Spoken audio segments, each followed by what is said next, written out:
Good morning, good evening, good afternoon, wherever you are in the world, welcome to the show. This is the Millennial Millionaire Podcast, and I am your host, Steven Cohen. This podcast is focused on bringing some of the wisest minds from across the globe to discuss concepts, strategies, and ideals that will lead them to be top performers in their respective industries and their lives. This show is for the millennials and millennials at heart to transcend their mindset, their health, and their income to the next level. We are so excited to have you on this journey with us. Welcome to the show. Yo, welcome back to the show, guys. Hope everyone's having a phenomenal week. We have another super special guest. We have Mr. Nick Diaz.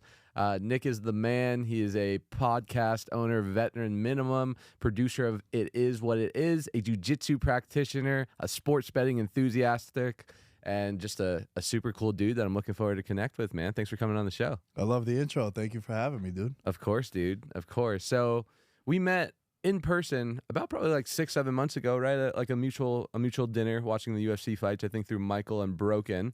And it turned out we had some mutual friends in the MMA world with the Shapiros and stuff like that. Those are my guys, man. Shouts to Jerry and Shane. Yeah, they're the best. They're the best. Shout BJJ.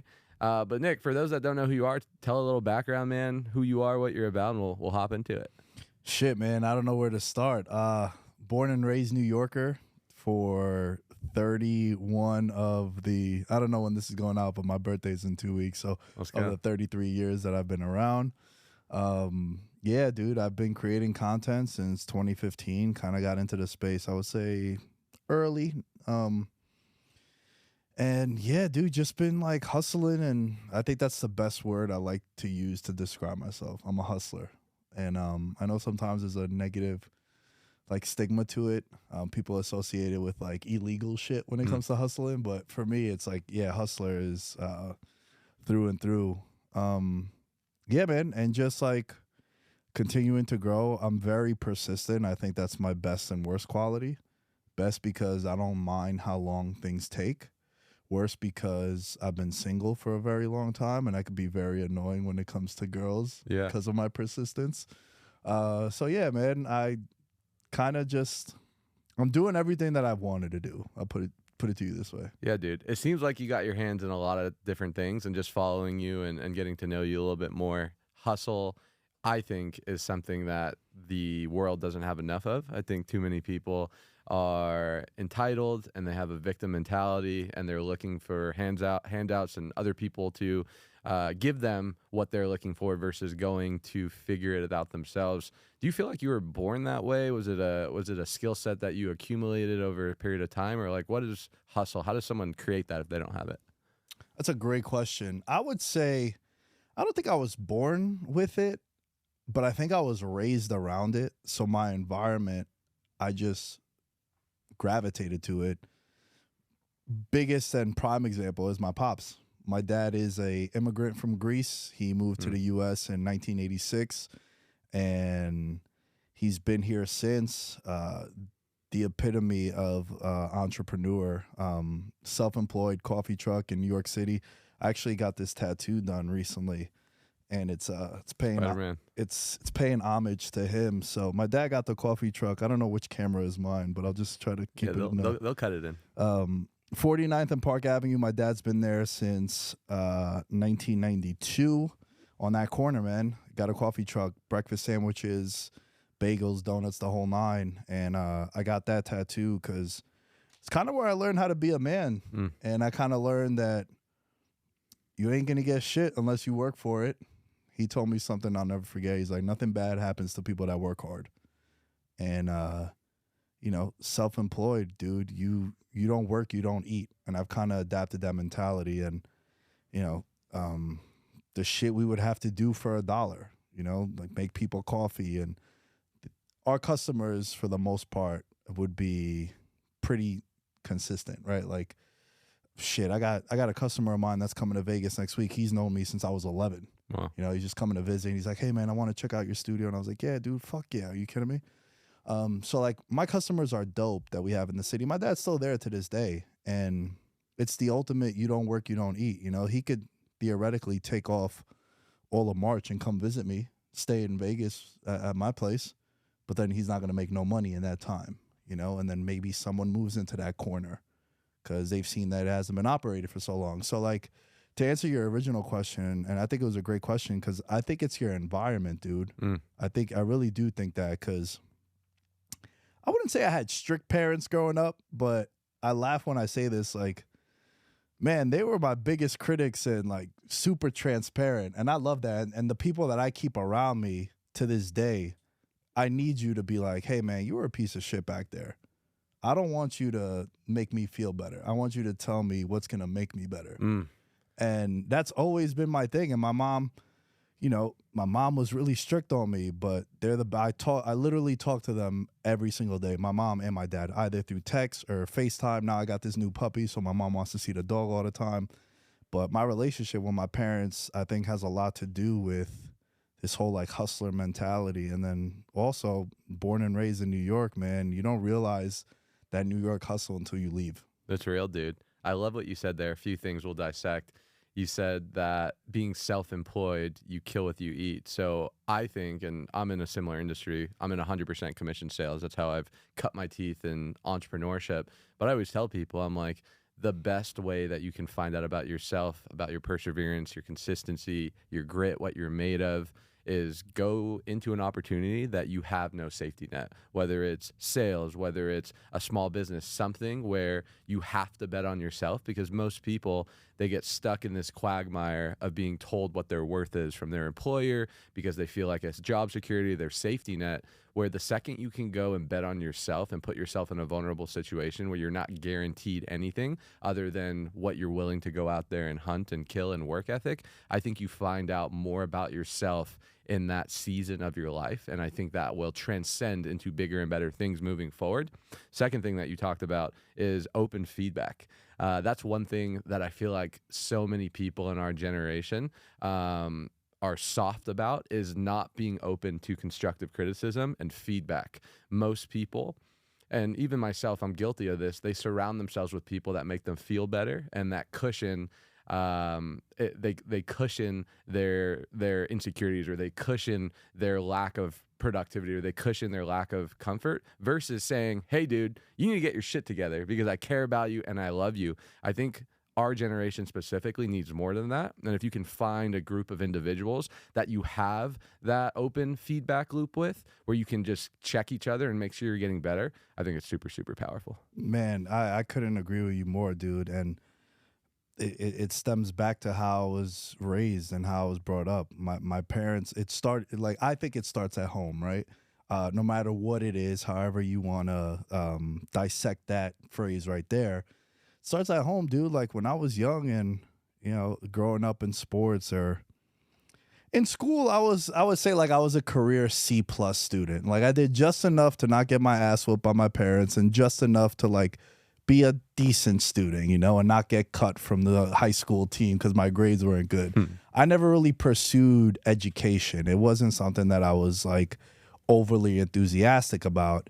And we'll get into like the college stuff later, but like just, I would say a career 80 average. Like in New York City, we had 0 to 100 and like 65 was passing. And I was like 75 to 80 was where I kind of floated, you know what I mean? And they would start at home, dude. My parents were very like strict. I've told this story many times where like I didn't get hit by my parents growing up. I got hit by my mom when I was 23. And it was because I came back from, you know, dorming in Buffalo for college. And then when I came back, I went out one weekend and like I didn't text her. My mom to this day, she's like, yo, when you go somewhere, like, you know, I went to Colombia in August. I went to Indianapolis a couple weeks ago. I'm going to Miami for my birthday. She's like, just text me when you land.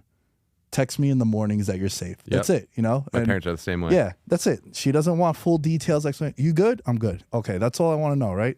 And I didn't do that one weekend. So, like, you know, she came back. She was pissed off. She went to hit me. I grabbed her hand, and I was like, come on, Mom, I'm 23 now. Like, that's not going to work. She's like, okay. 3 days later, she backhanded me coming out the shower.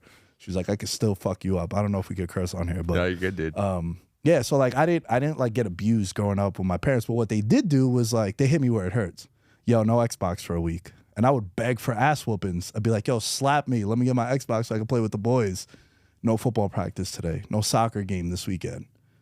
Why'd you talk to this person that way? Why'd you, you know, you're representing our family when you go out. It doesn't matter how old you are. Because if you act like a fool out there, they're going to be like, what is happening at home? You know, you have to carry yourself with a certain etiquette and respect, because you're not just representing yourself, you're representing your last name, your family, your close friends. Now, when I'm in a position where, with the things that I'm doing, I kind of keep that in the back of my head, man. Like when I go out, I love to drink, right? I'm a very happy drinker. I like drinking beer. It's my guilty pleasure, dude. I'd be in way better shape if I didn't like beer. But one of the reasons why I love drinking beer is because I'm a social drinker. If you invite me to some event and you're like, hey man, there's gonna be a lot of people that you're gonna want to network with, and like all these people that can help you, I'm not gonna go over there and rip shots of tequila, and because I can't control it. But with the beer, You loosen up. yeah, have 1 or 2 beers. I know that I'm good to like leave and be safe. You know what I mean? So that all starts at home, and like it's something that I've carried throughout my whole life, where even my boss Jeremiah over at the studio, he's the guy that brought me out to Vegas. He'll be like, hey man, you can't be showing up to the Win to record a podcast in a Rugrats t-shirt and sweatpants. Like, no, it's not your basement anymore. Like, optics matter, dude. Do you want to make $100K a year? Or do you want to make 10 million? I would love to make 10 million. He's like, I think you could, but you got to change your appearance. You got to fix your hair. You got to not show up like you woke up 10 minutes ago. He's like, optics matter. And all the people that say, I'll never change for nobody, or I'm going to be me. It's like, okay, man, but your ceiling is capped.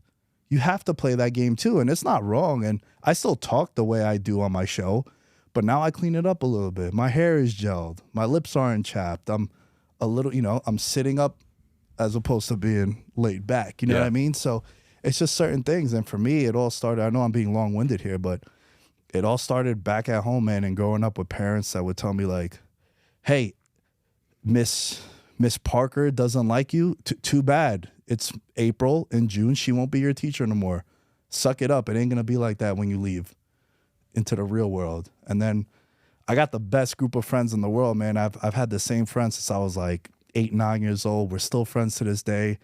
We say the most outrageous shit to one another, which I'm sure you do with your friends, 100%. right? Like you always see these memes where it's like, if the group chat ever leaks, it's like everyone gets arrested, right? It's like, but we say that stuff to one another, and it's like we're very like honest with one another, you know? Like recently I tried a new hairstyle and my friend was like, yo, it's crazy. You had Stephen A. Smith on your show, but it looked like you had a toupee on. And I was like, fuck. I was like, you're right. He's like, yeah, bro, what the hell? Go back to that old shit you were doing. So now I'm back to the old shit I was doing, you know? So it's like, I'm very transparent with people, but also I only trust people that I can truly be myself around and tell me, like I said before, yo, you're being a dick back there, bro. Like, I want to hear that. Yeah, dude. No, I really love what you said there, and I'm interested if you agree with me. One thing that I've realized, and I can resonate a lot with your story because my parents are the same way. I was actually born in New York as well. I don't think you knew that. I moved to Vegas when I was 2. Okay, where in New York? Brooklyn. But my parents are from Brooklyn, Canarsie, so I understand it. We used to go back every summer. Yeah. But same thing, right? Text me when you're home. Text me when the same exact thing. And the interesting thing that I found about people who are doing well and quote unquote success, which we could talk about, it's different to everyone, but is they grew up in an environment where they had unconditional love. Unconditional love. Like for me, my parents, it didn't matter what I did. I knew that my parents, I would have unconditional love. Maybe the same for you, but there was someone in your family or someone that you grew up with, whether it was your childhood best friends, that you had unconditional love with. The second factor on, I believe, why people become successful is they have a strong tie to their name or to the legacy, or they're doing it for someone that is more than themselves, right? You talked about, your family name, and you want to honor it, and you want to actually create a legacy, for yourself, your family, and your future family. I think those two things are extremely important, because when you have unconditional love, typically as we grow up, we seek things that we didn't have when we were younger. Like for me, I didn't really grow up with money. Therefore, as I got older, I wanted money because I wanted to fill the pain that I associated with childhood with money because we didn't have it. I think when people don't grow up in a situation where they have that unconditional love, they seek it as they get older, and they're never able to go out there and do what they need to do to seek their potential because they have a void. And the second thing is having a greater purpose, because I can give up on myself when things get hard. I'm sure you could give up on yourself if things get challenging, but it's really hard to give up on your dad. It's really hard to give up on your mom. It's really hard to give up on your sister who you want to, pay for their medical school, or your son who you want to make sure has a better education than you do. So I think those two factors, and just as you were talking about that, I was like, check, are really important in what dictates someone as they get older. Would you agree? Totally, man. I post that all the time, how it's harder to fold when it's not for you. And like for me, man, like, this is going to sound super weird, dude, but there'll be nights, and it happens often. I'd say like, let me ask you this. When's the last time you cried? Like full cry or tear up? Let's go with both. Like the one time where like you were like weeping, like weeping? That cry, and then give me one where like you tear up. I actually tear up pretty often, dude. I get whenever I see like a motivational video or like an inspirational movie of like, the hero's journey, like I always get a little teary eyed. Dude, when I'm on TikTok and I see like the soldiers coming home. Yeah. Just fucking, I'll like be teary eyed. That's like my, the rabbit hole I'll be going down. Yeah, it means you're touched, and I think it's important to recognize that. In terms of like weeping, it's probably been a good 4 or 5 years. I went to a leadership course a handful of times ago, and it's kind of like a process trauma, all that good stuff, and we had a good cry. Yeah, I asked you that because like, dude, I'll kind of tie it into what you were just saying about when you do it for other people, it's kind of harder for you to like fold, right, or to give up, and that's been something that like. I always keep that in the back of my mind. And, dude, there'll be times I'm leaving from the studio because, from where I started to where I'm at now, the trajectory, I know I'm going to accomplish all these things that I want to accomplish and that I say I'm going to accomplish. Like, dude, I was telling people, like, yo, I'm going to move to Vegas one day. And then I end up moving to Vegas one day. I would tell people that, like, yo, I'm going to make 6 figures one day, and now I'm making it. And, like, I have a number in my head where I'm like, yo, I don't want to do this forever. I really don't. Like, I would say I'm a minimalist. I don't like jewelry. I never liked it. Cars, I'm more about convenience than appearance. I just want you to get me A to B. Can I go on a road trip to like San Diego and not have to worry about the car? Do I have a dream car? Yeah, for sure. I mean, everyone does. I'd say the one thing I spend money on is sneakers. Like I'm a sneaker addict for sure. Like every month I buy a new pair. I was going crazy, Steve. Like I was fucking buying a new pair like every 2 weeks, and I was like, all right, I need to slow down a little bit. But I say all this because, man, there's times where like I'll leave the studio and like the number I have in my head is 20 million. If I make $20 million, I sign a deal with like a ESPN, or, I get a big sponsor to like buy the show and it becomes an exclusive partner. That's the number in my head. And I'm like, man, once that deal ends, I was like, I'm out. Like I really don't want to do this forever. I want to retire when I'm 40. I'll be 33.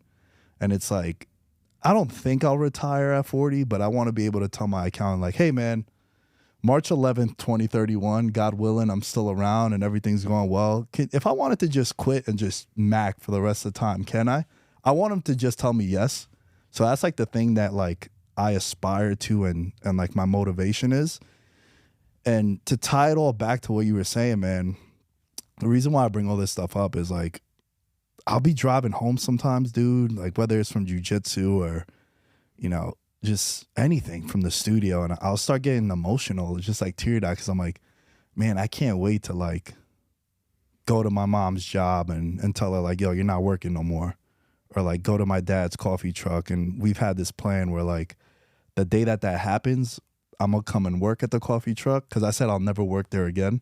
But I was like, I'm going to work and we're going to give all our customers on the house, And I think about like, retiring them and like my boys that work those like corporate jobs that they hate and they're miserable. Be like, yo, bro, you want $100K to come just do content for a year or some shit? Like, yo, I'll give you $50,000 to quit your job right now and come work for me. Like, let's record it. Go, tell your boss to like suck your balls or some shit. Put the homies on, yeah. Yeah, like I think about things like that, man, and I'll be getting emotional sometimes, dude, because I know it's gonna happen, and it's just like, yo, I can't wait, and like I'm very persistent, like how we opened this whole conversation up, and I get teary-eyed like 2-3 times a week. That's awesome, dude. It's so important to dream, and I feel like too many people don't dream. There's a great quote. I'm going to butcher it, and I forget who it's by. Some probably dead president. But he says that most people die at 35 but aren't buried until they're 75, meaning that most people die, their dreams die when they're 30, 35 years old. You know, we all get inspired when we're younger. We want to be an astronaut, we want to be a firefighter, we want to travel the world, we want to be a bazillionaire when we're young. And as we get older, the system in school, it kind of beats you out of your dreams. It tells you to become realistic. It tells you to go get a real job. It tells you not to take risks, and that if you fail in school, that you're a failure in life. And I think as we get older, we buy into this system that isn't necessarily working, right? Like, I asked a question to my sales team yesterday. There's like 40 people in the room. I said, hey, raise your guys' hands if your parents make so much money that they don't have to go to work tomorrow. And only one person out of 40 people raise their hand. And what that tells me, the point of that is, guys, what was been told to us from an early age, the system of working a job and hopefully saving up and retiring, and like, it's not working. Therefore, if you don't do something different, if you're not willing to do something and put yourself in a vulnerable situation, you're going to end up just like your parents, working when they don't have to or when they shouldn't. So I think it's so important to dream and get infatuated, because most people, they don't do that. They don't do it. They just think that life is the way it is. That's just how it is, because whoever's president or wherever school you went to or whatever side of the street you're born, and that's just the way it is. So hearing you is so refreshing, because that's what more people need. More people need inspiration to realize, yo, you can do anything you want in this life, because you're going to die, right? Like, you know, Drake said it best, right? YOLO, like, you only live once. Go out there and actually create something that's meaningful for you. And it doesn't need to be millions and millions of dollars. It just needs to be something that you can wake up every day, be proud of, have energy, because when you're building something, you're energized, and good things will happen. But Nick, please. May I please push back? Please. Dreams are dope. You got to work though. Execution, baby. You gotta. Because, like, listen, I used to read The Secret and the laws of attraction and the alchemist and the 4 agreements. And, you know, I'm not going to come off as some crazy reader, but I'm into books like that. And it's all fine and dandy, but I wasn't working and nothing was happening. So whenever people say, you know, you could dream big and all, I'm like, yeah, you could 100%. And like, do it. But you got to work too, man. You got to work too. And I think you got to be persistent, and you got to do some different shit to stand out, right? Like, I never wanted to be in a cubicle. From when I was 12 years old, I started working with my dad at the coffee truck in the summers. Like, I've never had a real job until now, right? And even so, I kind of work for myself too, even though I'm a part of Blue Iron, I work at the studio, I do all this stuff. Like, my show was the thing as an entrepreneur that I was growing, and through those different ventures, I kind of treat my show as like my practice field. That's where I got my reps to learn how to edit, trial and error. Now I know how to make lower thirds. Dude, I didn't know how to make fucking lower thirds. Like, I dropped out of college. What I was going to college for was like business administration, some like generic ass degree just to make my parents happy. And then when I started creating content, like 4 months into it, dude, making no money, like no money at all. And I was with 4 other guys. I was just, you know, I had this binder full of notes and stats. And my one friend was like, yo, why are you even in school for? Like, you care more about this fucking podcast than you do anything else. And then I remember it was my Greek class, and my friend Kathy knew me for a long, long time. We went to school together growing up, but I just went in and I handed my midterm to my teacher with nothing written on it. I was like, yo, I'm out. She's like, what do you mean? I was like, yeah, I'm out. I'm gonna go to, because remember when you were in college, you could withdraw from like a certain date and you weren't liable to pay for like your schooling. I was like, yeah, I think I got like 4 days to withdraw. And she looked at me like I was a psychopath. And I was like, I'm gonna figure it out. I'm a big figure it out guy, because I trust the work, and I believe in being persistent. And like, you know, to tie it to jiu-jitsu real quick, it's like, in my head, I already feel like I'm a black belt. Just because I know, like, I don't care how long it's gonna take. If I genuinely have fun doing something, I'll figure it out along the way. And, you know, I hate that I cut you off, but I just feel like the whole dreaming shit and all the inspirational quotes and the motivational stuff, it's like, man, you gotta be disciplined and you gotta fucking work, bro. Law of attraction. Law of action. Action is in the law of attraction. Fuck yeah.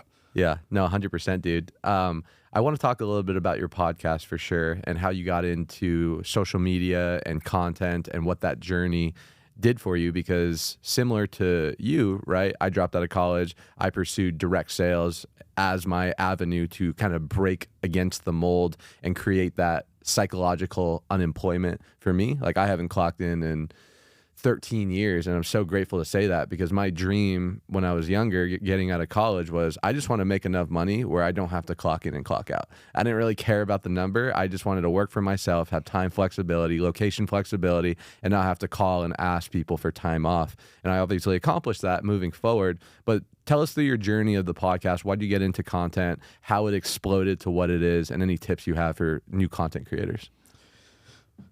So growing up, one of my really good friends was Joe Santagato. He's a YouTuber, comedian, content creator as well. Childhood friends. He's one of the dudes that I knew since I was like, 8, 9 years old.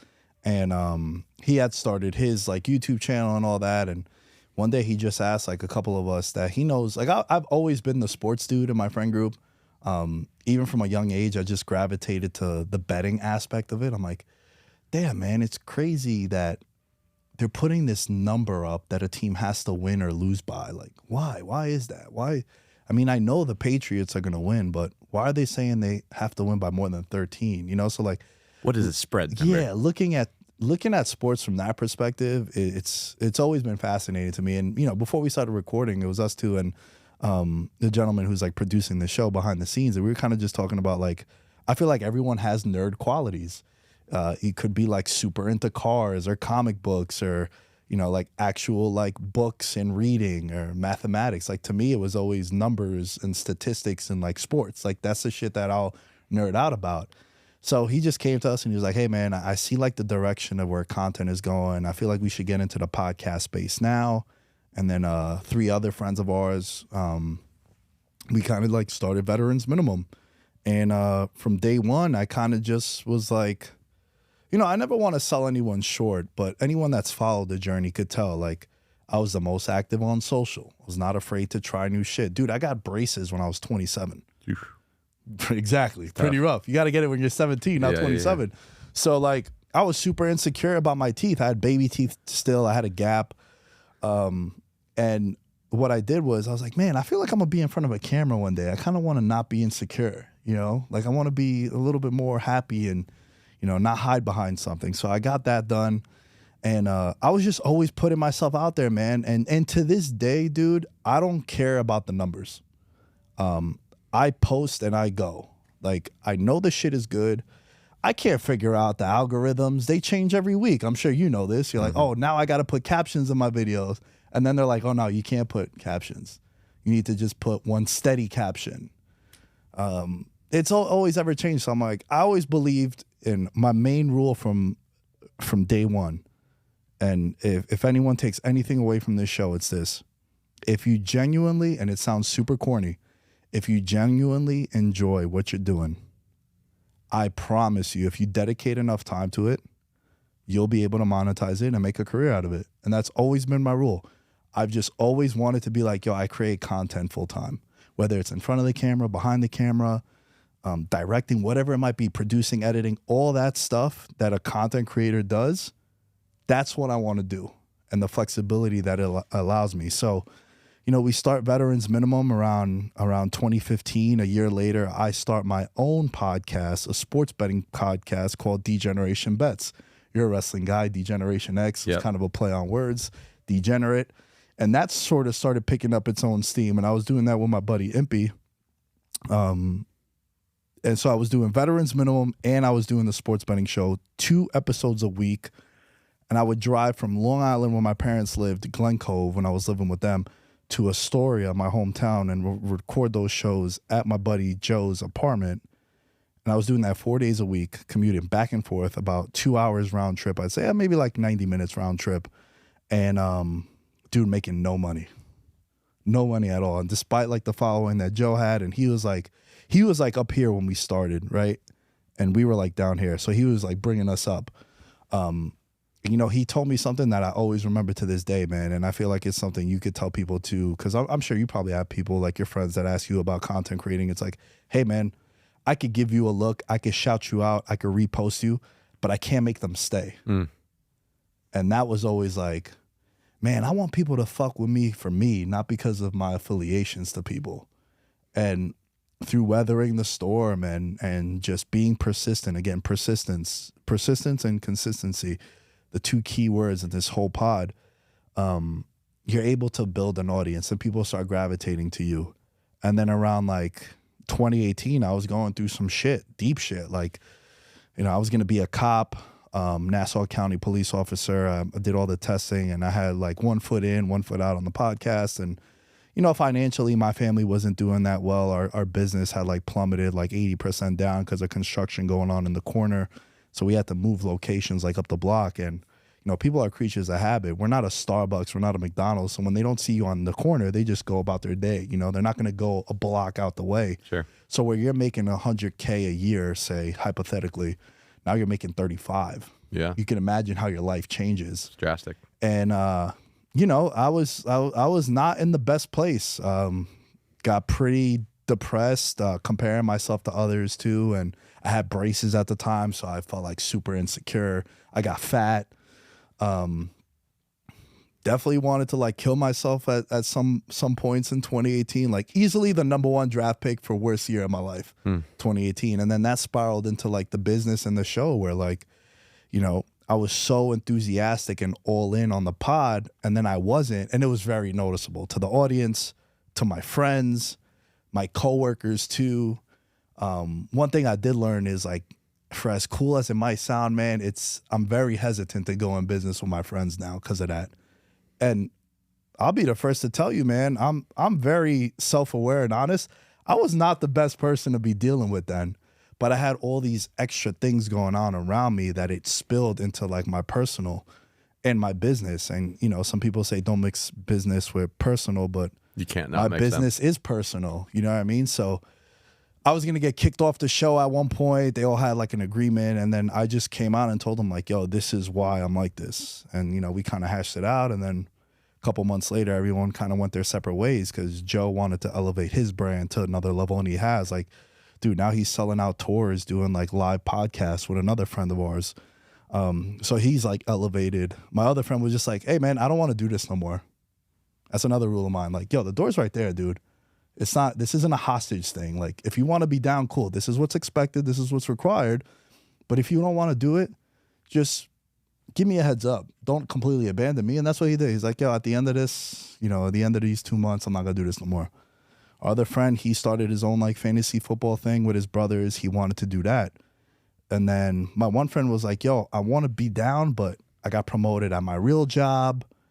The time conflicts, like, let's figure it out. So I kind of just took over the show on my own, man. And shit, dude, it's been the best decision ever. Blew it up. Yeah, and again, just like weathering the storm, a lot of people stop listening. And then keeping at it. And then I end up joining Blue Wire as a content creator, the network. Shouts to Kevin Jones, the CEO. And then one thing led to another, man. And I'm always looking for extra work. Like, I always think of it, man, I used to have to wake up at 2:30 in the morning, drive into New York City, flip these eggs, make these coffees, be home by 12, do that 5 days a week, and I'd make $400 with my dad. So whatever I could do, if you give me a one-off editing video, you're like, dude, my editor isn't here. Can you edit this video for me? I'll give you $400. I'd be like, fuck yeah, dude. Because in my head, I think of, I used to have to work 40 hours a week to make $400. Like, that's way less than minimum wage. You know what I mean? So I always keep that perspective too, man. And I hope I never lose it. Perspective is my word of the year. Every year I have a word. Last year was growth. This year's perspective, because to your point, I think it's one of the most powerful things that you can reach to reframe situations. Like for me, same scenario. In door-to-door or any type of organization or business you're in, like having perspective is everything, because law of familiarity states that what becomes familiar becomes complacent, meaning that If you're with a girl, you finally get your dream girl. After 5 years, you take her for granted, right? You want this red Ferrari or this red Lamborghini. It's your dream car. You drive it for a couple weeks. You don't want anyone touching it. You want to make sure the seats are pristine. You don't eat in it. You don't drink in it. A year later, you're eating a takeout meal in it. Like the things that we once want and desire so bad, the things that we once prayed for that we now have, we take for granted. That's why perspective is so important, because it helps you reframe situations. For you, you're able to go and do the work that allows you to compound over enough time, continue to add value to get bigger opportunities, because you can remember back when you would do anything to make the type of income or the type of impact or the type of situation you have now, where I think perspective is just so important. That's why I love travel. You talked about Colombia. I've been to Colombia as well. That's why I love traveling to different cultures, because it allows you to have perspective. Some people, America this, America that, we're not perfect, but I guarantee you, you go to some of these third world countries for a week, 2 weeks, 3 weeks with no running water, no sewage. They barely have food, nutrients, like all these things. Like you're going to be running back so happy and grateful that you're here.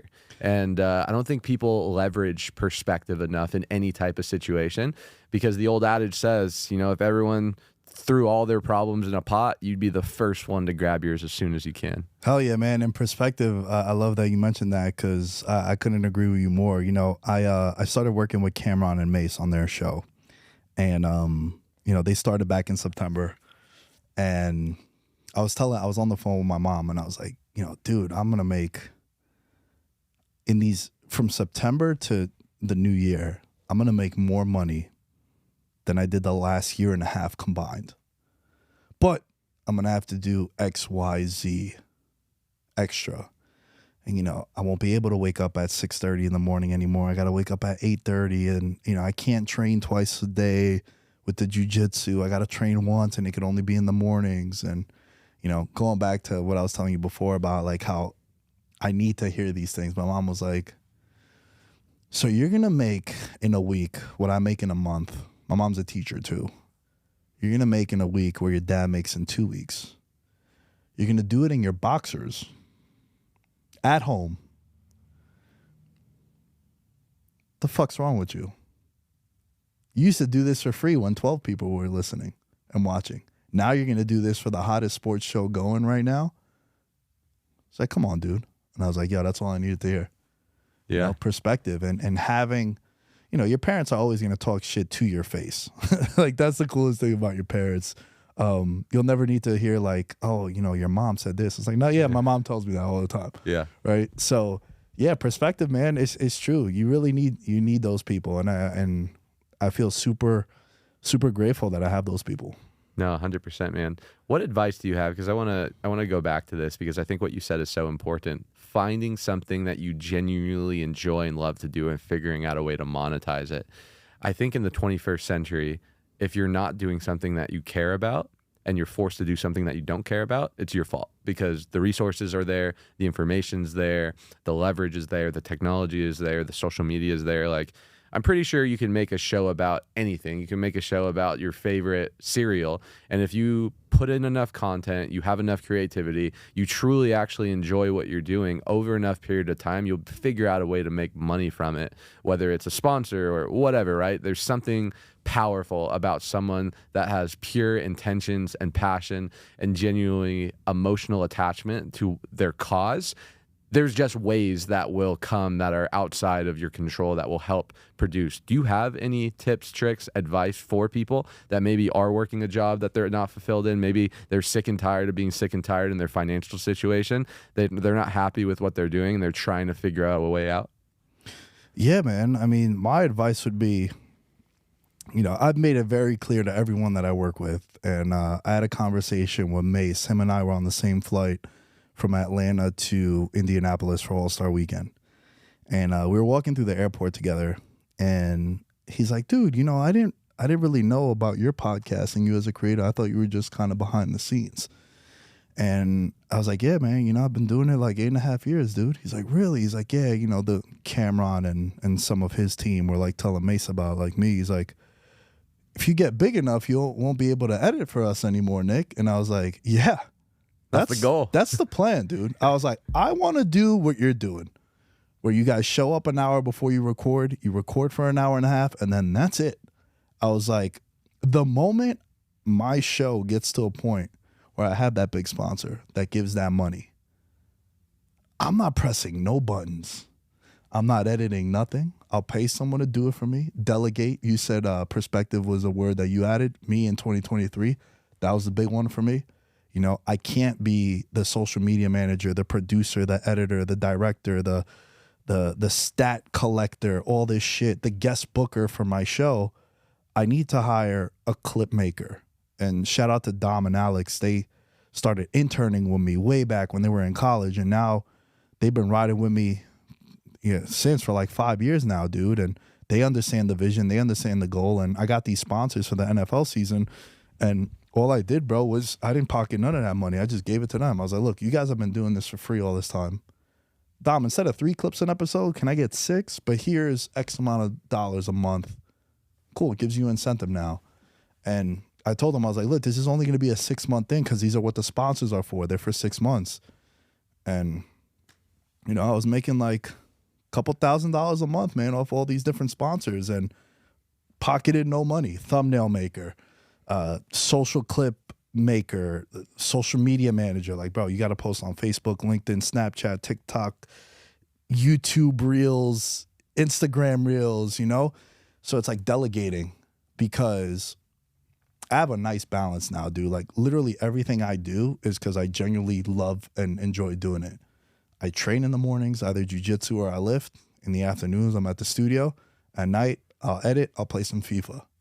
Every Friday is my FIFA day. I play FIFA. Don't bother me. Don't call me. Don't text me.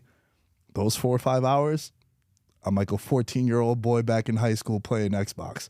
Like, that's my shit. And to answer your original question and to bring it back, my advice is I chase fulfillment, not happiness. And to me, I'll do whatever it takes to be able to live this life that I have now. If it means I got to edit, if it means I got to produce, if it means I got to video switch, to pay the bills until I get to a point where the content veterans minimum and my brand allows me to not have to do all that, I'll do it, dude. Like, I was creating the content while flipping the eggs with my dad, and my whole goal was the same. And again, perspective, we've used that word a ton. Whatever it takes, dude, as long as I'm having fun, like that, those are really the key like elements to my success, I would say. I love that, dude. Let's pivot a little bit. Let's talk about Vegas. I know a hot topic for you. The GOAT. Yes. The GOAT city, dude. We before the show, obviously you're not from here. You moved here about a year and a half ago. You're from New York. And it's interesting to me because not born here. I was raised here, and I had the opportunity to travel for 3 years for my business. I moved to California and Colorado for 2-3 years, took a little bit of a hiatus away from Vegas, and I didn't know how much I loved the city until it's gone. And it's funny because all my friends from high school, all my friends from college that never left Vegas always wants to leave, and the people that did leave always wants to come back. So I'm curious your perspective. What do you like about Vegas? Talk to us about the city and why you're so stoked to be here. The stimulation I get when I land at the airport and I walk out and I see the Welcome to Vegas sign. Oh, who needs Viagra? Who needs Blue Chew? Who needs any of that? And I hope another thing I never lose in my life is that fucking feeling, dude. I love it, man. Look, I've been coming to Vegas since I was 22, every year. And from the first time, I remember telling my friends, I was like, yo, there's something for me here. This is before I started content creating. Like, I used to be a poker addict. I used to play poker like a lot through college and like to about 22, 23. So I thought like, yo, I'll be a professional gambler. And my friends would be like, bro, shut up. It's 4 a.m. You're hammered. Like, we don't want to hear this shit. Like, nah, man, there's something for me. There's something for me. And then, one of my, I call him my big bro, Chris Moorhan. He's originally from Long Island. We met out here at one of the pool parties, kind of just connected. He's a New Yorker, I'm a New Yorker. And in the beginning, the first couple of years, it was like client relationship, like, hey, man, I'm going to be in Vegas. What's the IT party? What can I do? Like, do you have a table for us? Whatever it might be. And then through the years, we kind of built like a actual friendship where that's big bro, man. He would tell me from like way before, like, dude, you got to come out here. You'd make a killing. I know your personality. I know how you move. people just naturally fuck with me, man. Like, I don't You're know. a likable guy, dude. Yeah, I'm pretty. Yeah, people like I tell people sometimes like, yo, people just fuck with me, dude. Like, there's no agenda. Sometimes like I'm a naturally curious person, so I ask a lot of questions, and sometimes they could come off as like, what are you fishing for? And it's like, nah, man, I'm just like, I'm curious where you got your sneakers from and how much you paid for them or whatever it might be. And I don't really have no agenda. I'm just fascinated by people, right? And Chris would tell me like, yo, you got to come out here. You got to come out here. And then when Blue Wire got the deal with the Win and they had the studio out here, I came out a couple of times because I was doing a podcast with Will Blackman. He played in the NFL for about 14 years, won a Super Bowl with the Giants. And we were doing a show together. So the Win flew us out. We did a show. And I met a lot of the people that now I work with at the studio. And then the whole betting on yourself thing, right? Like right place, right time, but also putting yourself out there. And you have to reinvest in yourself and in your money. Like, dude, I don't want you to tell me how to invest my money. Can you tell me how you invested in yourself to make you get this money, right? Like so many people, like I always have this like running joke and, there's so many people that have master classes and master courses, but like, can you show me how to move? Like I want to see, can you interact with people? Like, are you a people person? Do people like being around you, or do people only fuck with you because you have money and status? Like, I've never had people like that. And I like keeping people around me that are like that. So my birthday is in March, right? So I came out to Vegas one weekend with one of my buddies that I used to do this show with because we're big UFC fans. It was Covington Masvidal, because I know you said you're a UFC fan. It was in Vegas. So I was like, bro, let's fucking get us a room at the Win. It'll be comped. We'll check out the studio, record a show together. Like, yo, remember we used to do it in the basement. Now we'll do it at the Win, yada, yada. Come out here. I meet Jeremiah. I go on a show that they were producing at the studio. Jeremiah was a producer at the time. I come out the show. He goes, dude, I need you out here. I was like, yeah. He's like, I need you to move out here. I was like, yeah, I'm in. I was like, I'm not married, no kids, no girlfriend. Don't really have a real job. I kind of just create content independently, and I work with my dad. I was like, yeah, bro, just let me know. And then one thing led to another. I moved out to Vegas about 1.5 years ago, and the rest is history, man. Right place, right time. I'm a great ambassador for the studio. I meet a lot of people there, and just like the networking and just being genuine. You know what I think is the best advice I could give you, bro? Don't seek a return right away. Like, if it's the right people, if no hidden agenda, like, do someone a favor. Don't expect nothing in return. And I guarantee you, if those are your intentions, you'll get a bigger return. Yeah. That's how the whole, like, Cameron and Mace thing came about for me. Got to play the long game, man. So many people are, they're transactional. What can you do for me? Even networking. That's why, I've been to a handful of networking events, and before I didn't really have a reason to go. It's like, you dap someone up, say hi, get their Instagram, whatever, and you hopefully create business. Now it's nice with the podcast. I actually have a reason to go network and connect and bring someone here, and then we have an hour conversation, which deepens our relationship to hopefully do stuff in the future. But dude, that's how I got close with Jerry and Shane, our mutual friends, the jiu-jitsu coaches. Like, I was already cool with them, but then when you have them on a show for 90 minutes, uninterrupted, no cell phones, no breaks, it's a whole different dynamic, man. And I would say from when I had them two on the show to now, like, they're like my closest friends out here. And like, I look up to them, because in their field, they're experts. They're 2nd and 3rd degree black belts. And like in their field, they're wizards, and they're the elite of the elite. And people look up to them. And like, I aspire to be like them in that field, And then I've helped them with their content, and like, we feed off one another. And I've helped Jerry launch a Patreon page. I'm helping Shane with his content, and just like, hey man, make the caption like this, use that, use the, so everyone, you could learn a lot from people, man, that are experts in their fields. I've never done sales, so I'm not going to come to you and be like, nah, this is how you got to do it, bro. You'd be like, fall back, grasshopper, fall back, So I think you got to be open-minded. You got to shut up, mouth closed, ears open, eyes open, and just when someone is an expert or someone is successful in that field, don't try to combat them when they're giving you advice. Success leaves clues. If you do what people do and you say what they say, you're going to get what they get, as long as you have a small ego and you don't allow yourself to think you know everything, right? there's a mantra I live by. It's like, I never got it, I'm always getting it. Because the second you have something, you close your mind off. You know, the biggest room in the world is the room for improvement. Like, you have to continue to be a student of the game, whether it's jiu-jitsu, and we'll talk about that in a second, the practice and the art of jiu-jitsu, whether it's business, whether it's podcasting. Like, the second you think you got it, you actually have closed yourself off from growing, learning, because there's no destination. You know, you continue to grow, you continue to learn, and hopefully you end up in the spot. Nicholas, hold on. Yeah. Because I didn't even get to talk too much about Vegas too, and I want to, because Go you there, can tell dude. by the smile on my face. I think it's the greatest city in the world, and this is coming from a born and raised New Yorker who I was in Midtown Manhattan 5 days a week, basically my whole life. For as big as you think Vegas is on the outside, it's a pretty small town. Super small, dude. Super small town, right? And what I've noticed is when people come to visit Vegas, now, when they're leaving, they might be miserable because they've lost a lot of money, or maybe they got schemed or hustled, which happens, right? But people are always in a good mood when you go to Vegas, whether it's a convention, whether it's a networking event, whether it's to just rage and party. People are in a good mood. And I think with the Raiders being here, the Golden Knights, the women's team, the Aces, there'll definitely be an NBA team coming very soon. We got the Athletics coming.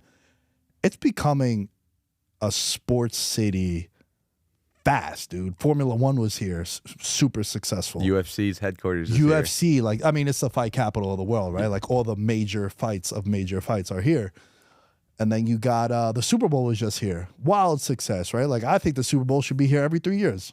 They should just cycle through Miami, New Orleans, Vegas, and then one random city every year. Like, that's a cycle, man. Those are the cool cities to do it in. And the cost of living, oh, dude. And, you know, a lot of my friends that are born and raised in Vegas, they'll complain about prices going up. And I'll be like, you have no idea. Shit, man, it's still so cheap compared to what I had to pay a $2,300 basement in New York City in Astoria, Queens. 2-bedroom, 1 bathroom. I had a shady little window that was like half of your TV. That was a fire escape window because you had to have it, and it was illegal to actually rent out to people. And you're paying state tax. Yeah. Oh, forget about it. It's like 31% over there. Shit blows. You just start to realize, man, like, what you could get for your dollar is crazy. And I tell people that want to leave Vegas and go to New York, I'm like, you know, you don't know what you got until you leave, man. And I've been to New York now 4 times since I moved. And dude, within 6-7 hours, I'm like, I can't wait to go home. Can't wait to go home. And mind you, same group of friends, love them to death, talk to them to this day. My parents are dope as hell, love them to death. But it's like, this is where my life is now, man. I feel like I became a man out here. No, man, I'm very bullish on Vegas and real estate and future appreciation here, and just like it's been crazy because, like I said, I've seen the evolution of this city. Obviously, all the sports teams, but there's just everything that you want to do, you have, right? Like, you have access to world-class restaurants 15 minutes away, world-class entertainment, no state tax. There's a lot of space compared to like a California where there's no bathrooms and gas stations, and, you know, you feel very congested. Traffic's not that bad yet. Like, it really is, I think, still a hidden gem, and I think we're going to start to see. I had a real estate guy on, Gavish Real Estate, last podcast. He said there's something like 160 people moving here a day right now to Vegas. A lot coming from California. So it's going to be crazy to see where we end up 5 years from now. But I'm very bullish, and I agree with you. You know, living here, moving away, every time I travel, can never get food after a certain amount of time. Yeah. Like, the restaurants aren't good. The hospitality, the service, bro, like, we're spoiled in Vegas with the service that you get at restaurants. Like, you can't find that. Maybe Mexico, like Tulum and stuff like that. But I love Vegas, dude. I agree with you. Yeah, and look, I'm coming from a major city too. I would call New York City the world capital, right? Like, that's where the stock market is. That's where everything revolves around the East Coast time zone, right? And a lot of it is because New York is there. But man, there's just something different, dude. Like you said, the space. I think the vibe too. And I wonder if that has anything to do with like the weather. Like, the weather is nice all year round, where in New York last week, it was 19 degrees. You're going to be miserable, all right? So I wonder if that has anything to do with it. And again, man, I've been pretty lucky and blessed. And I hate using those words because people throw it around like too much and it kind of gets oversaturated. But, you know, all my best friends in Vegas, they're doing shit. Like they, you know, like Jerry and Shane, my buddy Dimitri, the guys that I train with, Kyle, Zach, like these guys are like doing shit. And I'm not saying you need to be making millions of dollars, but I need you to have something that's fulfilling. I can't be around people that don't do nothing, bro. Like it sounds so simple, but like every day you're chilling, every weekend you're out. Like I don't like going out. I've been out a handful of times since I moved out here. And every single time, dude, with the exception of one, because it was my birthday last year, it's been because, yo, dude, you got to come out to fucking Hakkasan because you got to meet Kyle. You guys will hit it off. You gotta. And like I'll go out. I'll meet once I get what I need to from Kyle, I'm out, dude. Like I don't like being out like that. And it's like every week you're going out or every, you know, like you got to be doing something. And it has nothing to do with money for me because like I've never wanted money for me. It's been to take care of others like we were talking about before. But for me, it's like you got to be doing something, man. Train 3 days a week. Tell me you want to 3 times a day. And like that's your shit. Like, yo, bro, I want to be a world champion. You're aspiring to do something. Like I want to get in the UFC. Like that's dope to me. I feed off that. Yeah, man. The best definition I've ever heard of success, and it's by Napoleon Hill. He says success is the progressive realization of a worthy ideal. Progressing in something that is meaningful and that you care about. You don't have to get there. You don't have to be multi-millionaire. You don't need a Ferrari or a big house. You just have to be doing something that you're passionate about and making progress towards that.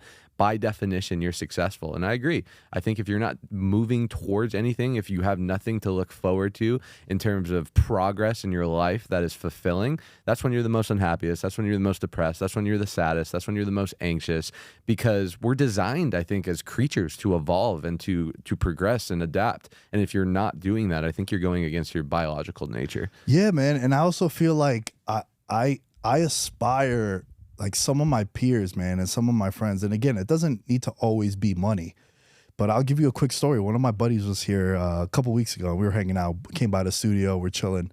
And he's a musician. He does a bunch of different things, but we walked by the McLaren store and he goes, yo, let's check this out. I didn't know this was here.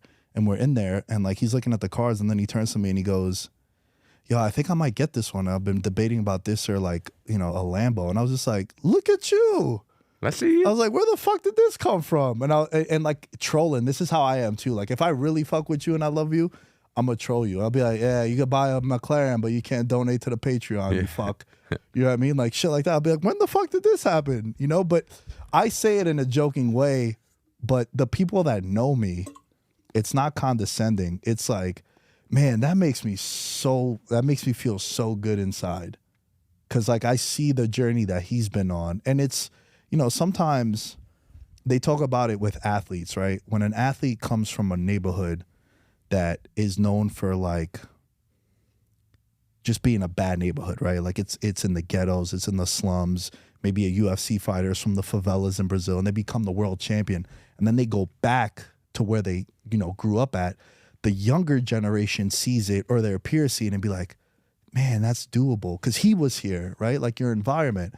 And I think of that when I look at my friends that like I grew up with and they're doing dope shit. It's not envy.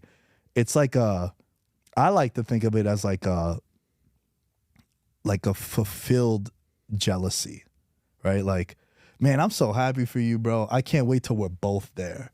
It's not a like, fuck, why'd it happen to him? Well, it's inspiring, you know, 'cause for sure. You can't really believe in something until you actually experience or you see someone do it, right? It's hard to actually have the belief that you can go out there and become X, Y, and Z if no one in your proximity that you have a close relationship with has done it, right? It's one thing to see someone on a podcast, or it's another thing to see someone on TV or a movie star or lawyers. Like we see all these people, but it doesn't hit the same unless you see a homie, someone that you grew up with, because you know the journey and you realize that you're just like that person. Yeah. And what happens is when you're relatable and you create success and you can create a relationship to that story, then it bridges the gap of belief in your mind. It's like, oh, if I can do it, if he can do it, I can do it. You know, I grew up with that dude. He had the same challenges. You know, he had the same issues with his parents. He had the same money problems. So if he can do it, I can do it. And then it raises the belief for that entire community. And, you know, we'll pivot a little bit into UFC and MMA. I love that you brought this up. The thing I love about the UFC platform is literally what you said. It's a platform that can reach people in the depths of poverty, in the depths of places that you haven't even heard from before. You know, all these, all the Khabib, you know, legacy and like all these Afghanistan people, like the platform allows you to literally lift a nation with one person. And that's the thing I think I love most about it, is just seeing the success stories of this people and where they come from, hearing their success, hearing their trials and tribulations, and just seeing the community rally behind them and also lifting that belief in themselves as well. I mean, dude, like Dagestan now is like, shit, don't bet against the dude from Dagestan if you're in that field. Or, you know, now Ireland is known for MMA because of Conor McGregor. And we've always known about like the Brazilians, right? Like I would say if I was drafting like the #1 country for mixed martial arts, I'd probably still pick Brazil. But like Dagestan and Russia is like 1A, 1B, right? And then you have, there's been an explosion in like the African nations. Australia and New Zealand is a hot spot because you have the Volkanovskis and the Adesanyas and city kickboxing down there. And, you know, you have Mexico, they just opened up a PI. The Asian countries, like, you know, it's cool. And also with UFC, and what's dope is it's fighting, man. It's something that everybody thinks they could do, but everybody has no idea just how helpless you are and how you don't really know how to fight. Like, I'm not going to come off as someone that knows how to fight. Like, I play sparring with, I haven't done it here in Vegas, but I've told Shane, I've told some of my buddies, I was like, yo, I want to spar with you guys, but I trust that you're not going to go and, like, dude, I do a podcast for a living. Yeah. I'm not trying to get but like, I would like to feel that and see, and, you know, take me to deep waters. Let me see like what I'm made of. I already do it with the jiu-jitsu, but I go with people that I trust, and I know like, all right, they're not going to throw a fucking spinning wheel kick and leave me with a concussion for 3 weeks, you know, like, but it's something that a lot of people think they could do. And you have no idea how helpless you are until you go and you try a class. Like, I feel like everyone should go and take an MMA class. You don't need to sign up. Just take one. I had a friend of mine come to Syndicate, and we were preparing together, and all I did was just putting pressure on them, top pressure, knee on belly, and they couldn't, like, I was like, yo, just try to get up, try to move, and they couldn't. And I'm just a blue belt. Like, I'm not Shane and Jerry, who are, you know, 10 plus, 15 plus years of training, and they're black belts. It's like, nah, I'm kind of just your average Joe on the mats, in the sense of like there's pro fighters and pro jiu-jitsu practitioners, and you don't understand how helpless you are. Like, dude, I'm helpless and I know what I'm doing, right? Like, there's some dudes that I go with, or like the times where I'll troll Shane. Sometimes I'll be like, yo, you ain't shit, bro. Fuck you and your belt. And he knows that I could get away with that with him. And then when he turns it on me, it's like, I'm helpless for 5 minutes. And then the times that he lets me, he's like, yo, it's because I let you. And I'm like, no, I know. But I want everyone to know what it's like, because people have no idea, like, the level of delusion. Like, that I see red shit. It's like, all right, cool, bro. Let's throw this 135-pound black belt chick at you, and you're 6'5", 230. Go ahead. You'll see hopeless. Yeah, man. I do a little bit of kickboxing. I've trained for like the last year, and it's awesome. You know, just it's great cardio, and it just feels good to have a skill set that you feel like you can protect yourself to some degree. But jiu-jitsu is, I took 3 classes with jiu-jitsu, and the amount of cardio and exhaustion that you exert, one, blows my mind. I feel like it wasn't even that I was getting outclassed in positions. It was just I couldn't keep up with the level of cardio, grappling. But I think the thing I love about jiu-jitsu and being an MMA fan and eventually wanting to get back into it is it's a big metaphor for life. A lot of things that you learn on the jiu-jitsu mat, you can apply into your actual life. What are some things, you've been training for a decent amount of time now, what are some things that you feel like you learned in the jiu-jitsu mat that you feel like has helped you in your life or your business? Man, persistence, bro. Persistence and realizing that you ain't shit. I have this thing that anytime I have a really good week, I have a hit list at the gym, And it's not a hit list that you would think. It's like, it's all the dudes that you're going to run through. It's like, no. It's literally purple belts and up. And it's like dudes that if I roll with them for 45 minutes, I'm maybe going to get one submission attempt on them. Not even a sub. One submission attempt, and maybe I'm going to get 2 advances. But for 45 minutes, I'm going to just get fucking mauled. And I need that because it's humbling. It brings me back down to earth. And it reminds me that, like, yo, bro, you ain't shit. Don't get too big-headed. Don't get too cocky. Right? Like, and I'll tell my friends, I'm like, yo, I need to get my ass whooped today. I just had Stephen A. Smith on the show. I just had Warren Sharp on the show, who's this, like, professional, better analytics guy. This show got 100,000 downloads this month. I need my ass to get whooped because I am feeling myself. And then, you know, you go on the mat and, dude, it's the only thing I do outside of when I played football that I legit, the rest of the world don't exist at that point. It's a weird feeling. I can't, like, it could be problems at home. It could be the girl not texting me back. It could be like the uncertainty of the job, like whatever it might be, bro.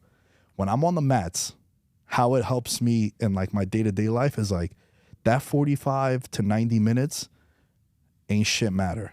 It's just that I gotta be on my toes. I gotta be paying attention because if I'm thinking about, damn, that girl didn't text me back and I'm in the arm bar, like I might get my arm snapped. I might be put out conscious, like choked out. Like it's the one escape that I have, man. And it's something that I think defines my life too, man. Like I told you before, my life revolves around like 4 or 5 things. It's veterans minimum, it's content producing, it's jiu-jitsu, it's FIFA, and it's kind of like my puppy now. And that's it. And if my life is that for the rest of the time, like so be it, dude. That's fulfilling to me. Well, jiu-jitsu to some degree is a form of meditation. You know, like you said, it forces you to be present. And it doesn't need to be jiu-jitsu. You know, I practiced yoga for years on years, and that was a similar feeling where it forces you to be forces you to be present in the shapes and in the forms. But I think people need something like that. Most people are so focused externally on the future or what needs to happen, or they need to pay their bills, or what their boss is going to say to them on Monday.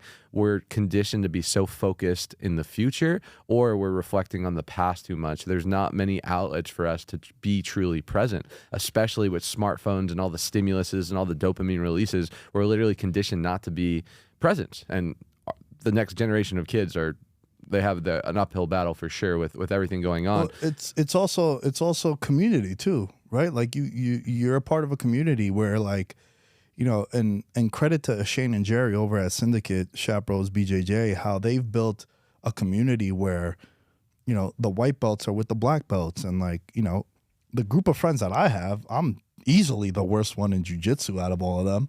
They're either pro fighters. One was a D1 coach, D1 wrestling coach, All-American and shit. Like everyone else is like doing something in jiu-jitsu but it's a community that's built, and it's something where you have a bond over the same thing.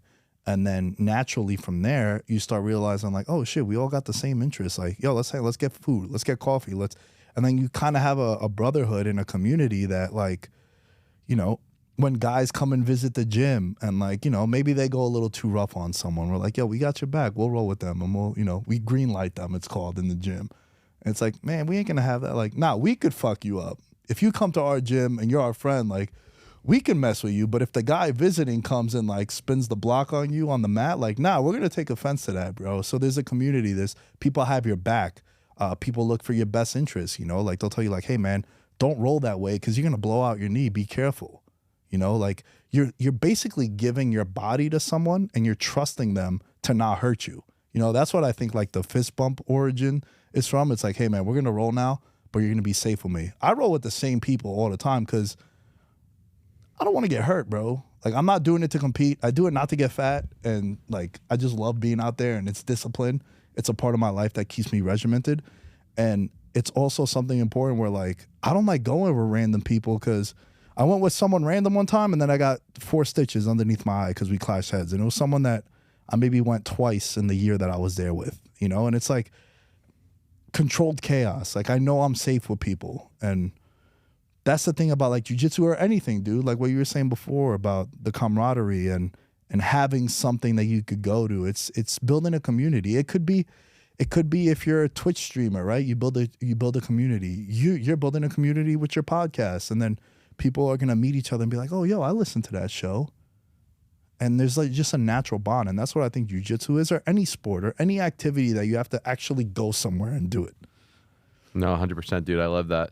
Nick, you're a dope dude. We could talk for hours about a bunch of stuff, but to respect everyone's time here, my last question for you is, so it's been awesome to hear your story and the challenges and tribulations to let you to who you are today. I think one of the best questions that you can ask someone, and this is why I'm very grateful for the podcast, because you touched on this a little bit earlier, there's not many microcosms where you can speak uninterrupted with someone for 60 minutes about stuff that matters, right? Most people are on their phone, most people are distracted about what's going on. So the fact that we can sit here for an hour and a half, which is podcasts, I think it's very valuable, so you can learn people's stories. Because I think once you understand someone's story, where they come from, what makes them tick, you know, why they are the way they are, you create a different level of connection and bond because you can resonate. So my last question for you, dude, is if you can go back in time, back to that kid in New York, the Nick you are today, crushing it, confident, jiu-jitsu freaking on his way to be,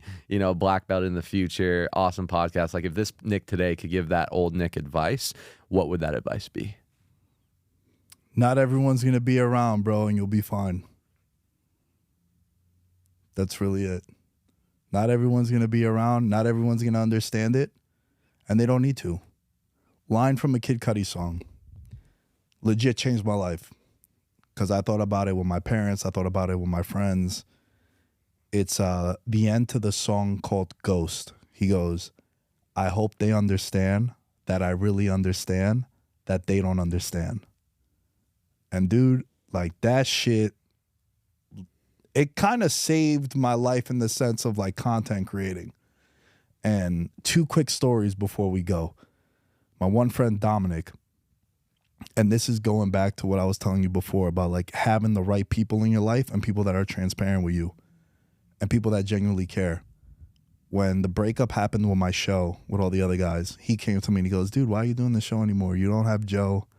You don't have Tim, all these guys. Like, just work the coffee truck with your dad, dude. It's like, you got a good thing going. And I was just like, hey, man,